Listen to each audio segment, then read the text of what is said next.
Zombies world आप सभी ने सुना होगा और इसको लेकर कई सारी फेमस मूवीज भी हमको देखने को मिल सकती हैं, जैसे कि शॉन ऑफ द डेड, साथ ही द वॉकिंग डेड, जिसमें कुछ मरे हुए लोग जिंदा होने लगते हैं और एक वायरस फैलने लगता है और देखते देखते हजारों लोग ज़ॉम्बीज बन जाते हैं और ये वायरसेस फैल जाते हैं।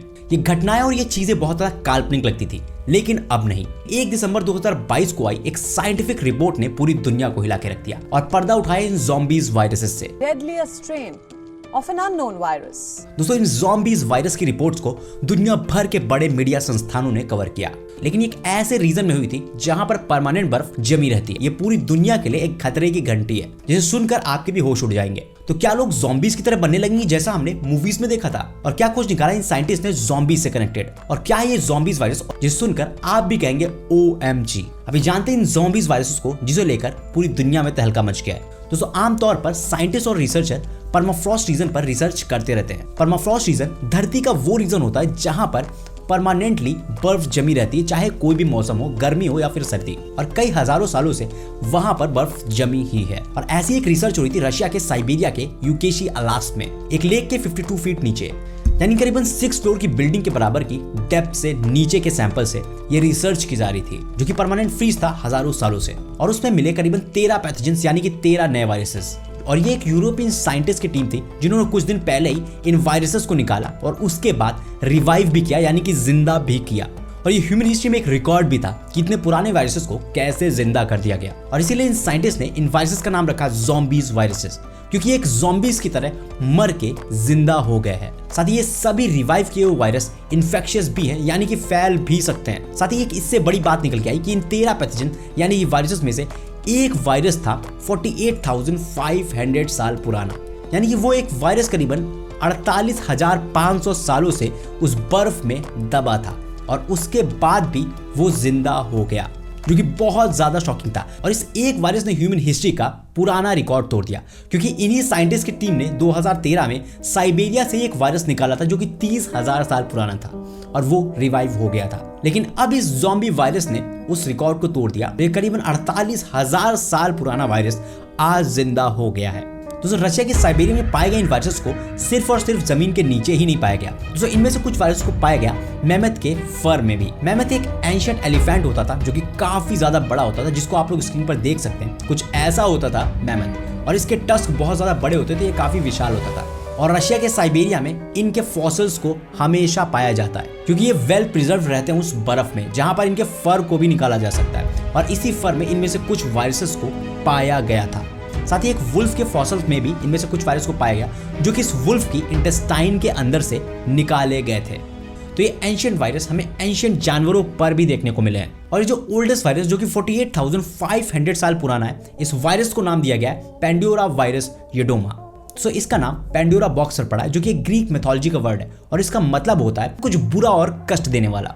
तो इन पेंडोरा वायरस को साइंटिफिकली अगर डिफाइन करें तो इनको 2013 में पहली बार देखा गया था। और इन वायरसेस के जीन्स अभी तक की जो भी वायरसेस हम जानते हैं उन जीन्स में से सेकंड लार्जेस्ट जीन्स हैं। फर्स्ट लार्जेस्ट जीन्स होते हैं पीथो वायरसेस के जीन्स। साथ ही ये पेंडोरा वायरस 1 माइक्रोमीटर तक लंबे हो सकते हैं और 0.5 माइक्रोमीटर तक चौड़े हो सकते हैं। तो सवाल ये भी उठता है कि ये ज़ॉम्बीज वायरस कितने खतरनाक है और ये क्या कर सकते हैं, और साइंटिस्ट इन वायरसेस को इतनी गहराई से क्यों निकाल रहे हैं और ऐसा रिस्क क्यों ले रहे हैं, जो कि एक भयंकर पैंडेमिक के फॉर्म में भी बन सकता है अगर ऐसे वायरसेस लीक होते हैं तो ये बहुत जरूरी है जानना कि ये वायरस अभी भी इन्फेक्शियस है, यानी कि फैल सकते हैं, जबकि ये हजारों सालों से उस बर्फ के अंदर दबे पड़े थे। और इनकी एबिलिटी अभी भी है कि ये सिंगल सेल ऑर्गेनिज्म जैसे कि अमीबा को भी ये इन्फेक्ट कर सकते हैं। और इस माइक्रोस्कोपिक इमेज में आप देख सकते हैं कि कैसे इस ज़ॉम्बी वायरस ने एक अमीबा को इन्फेक्ट किया है। इन फ्रोजन ज़ॉम्बीज वायरस जिनको रिवाइव किया गया, इनमें पोटेंशियल है कि ये ह्यूमन, प्लांट, साथ ही साथ एनिमल्स को भी इन्फेक्ट कर सकते हैं शायद, जिस तरह से इनका इन्फेक्शन एक सिंगल सेल ऑर्गेनिज्म पर देखा गया है।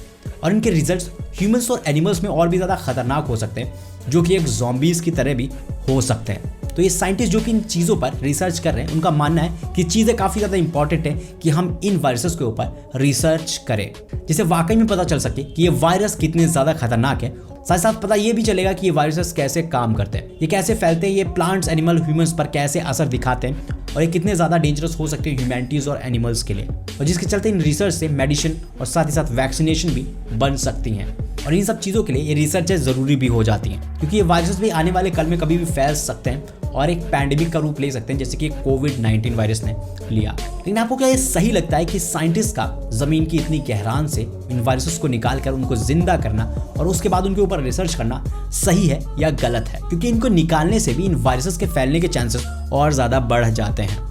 तो आपको क्या ये सही लगता है? कमेंट बॉक्स में कमेंट करके जरूर बताइएगा। तो चलिए जानते हैं कि बड़े रिस्क और बड़े थ्रेट हैं क्या इन ज़ॉम्बीज वायरसेस को लेकर। तो सबसे बड़ा खतरा है ये चेंज होता क्लाइमेट, साथ साथ ग्लोबल वार्मिंग। जैसे कि ये ग्लोबल वार्मिंग के चलते हमारी धरती गर्म होती जा रही है और इसका टेम्परेचर बढ़ता जा रहा है, जिससे तमाम ग्लेशियर्स और आइस मेल्ट होती जा रही है। ये बर्फ की चादर धीरे धीरे पिघलती जा रही है और इन बर्फ की चादर के पिघलने से ऐसे ही कई डेंजरस वायरस भी पिघलते निकलते जा रहे हैं। और आने वाले टाइम में जैसे जैसे ये बर्फ की चादर और पिघलती जाएगी और सारे वायरसेस जो कि एंशिएंट वायरस हैं वो निकल कर रिवाइव होते रहेंगे और वो हमारी धरती पर फैलते रहेंगे, जिसके कारण बहुत सारे संक्रमण होने के चांसेस बहुत ज़्यादा बढ़ जाते हैं, जिनसे आज तक हम अछूते हैं। और इन पर कई रिसर्च भी हुई है, कई रिपोर्ट्स भी हैं कि अगर बर्फ ऐसे ही पिघलती रही तो बहुत सारे किलर वायरसेस इस धरती पर फैल जाएंगे, जो कि ह्यूमन के लिए बहुत बड़े खतरे पैदा करेंगे।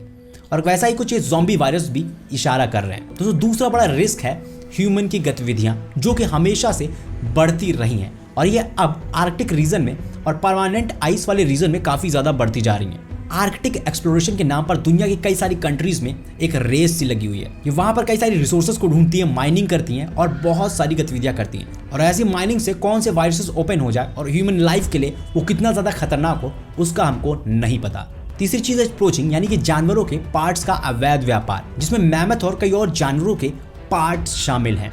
और मैमथ के आइवरी को ही बहुत बड़ी एक इंडस्ट्री है जिसमें बेचा जाता है, जो ये एक फॉसिल्स के फॉर्म में कई हजारों सालों से बर्फ में दबे हुए हैं और इनके पार्ट्स ब्लैक मार्केट में बहुत ज़्यादा महंगे बिकते हैं और ये एक $1 बिलियन की इंडस्ट्री अपने आप में। और ये जो एंशिएंट जानवर है, इनके अवशेष हैं, ये वेल प्रिजर्व्ड हैं बर्फ के नीचे, जिसे ये पोचर्स लगातार तलाश करते रहते हैं। और इन फॉसिल्स के अंदर ही बहुत सारे वायरसेस हो सकते हैं। तो कहीं ना कहीं ऐसी पोचिंग से ह्यूमन और इन वायरस के बीच में इंटरेक्शन हो सकता है और ये ह्यूमन पूरी सभ्यता में ऐसे ही वायरसेस को फैला सकते हैं, जो कि अभी तक की हमने नहीं देखे। तो ये थे तो ज़ॉम्बीज वायरसेस और इनके खतरे, जो कि अभी हमको रिसर्च में हाल ही में जानने को मिले। आपको ये रिसर्च और ये रिपोर्ट थोड़ी भी पसंद आई हो और थोड़ी भी नॉलेजेबल लगी हो तो प्लीज़ इसको अपने फ्रेंड्स और फैमिली के साथ शेयर जरूर कीजिएगा। साथ ही इस वीडियो को लाइक जरूर कीजिएगा और इस पर एक अपना प्यारा सा कमेंट जरूर कीजिएगा, क्योंकि आपके लिए वो एक कॉमेंट हो सकता है, एक लाइक हो सकता है, लेकिन हमारे लिए वो एक मोटिवेशन है जो कि हमको ऐसे ही काम करने के लिए मोटिवेट करता रहेगा। तो प्लीज़ कमेंट करें, वीडियो को लाइक कर लीजिए और इस चैनल को सब्सक्राइब नहीं किया तो अभी सब्सक्राइब करके बेल का आइकन जरूर दबा लीजिए।